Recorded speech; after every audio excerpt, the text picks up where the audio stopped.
Ahojte ľudia, ja som Olga, vítam vás pri ďalšom videjku. Dneska vám ukážem, ako vyrobiť dvojposchodový kartónový domček. Keďže sme dvaja, poďme už na to. Toto sú veci, ktoré budeme potrebovať: kartón, v ktorom mi prišiel zabalený stolík, ceruzku, fixku, lepiacu pištoľ, nožnice, nožík a 2 pravítka. Ja s tým síce narábať veľmi neviem, ale Max to bude vedieť. Začneme tým, že si narežeme 2 kartóny 15x15 cm a ďalšie 4 kartóny 15x10 cm.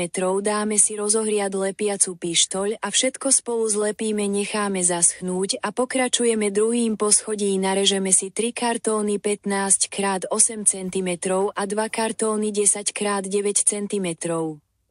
Zlepíme dokopy, pridáme zábradlie, vyrežeme dvere, pridáme schodíky a papierový dvojposchodový domček je hotový. Keď sa vám toto video páčilo, dajte like, odber, komentár, aj ja sa na vás budem milo tešiť pri ďalšom videu.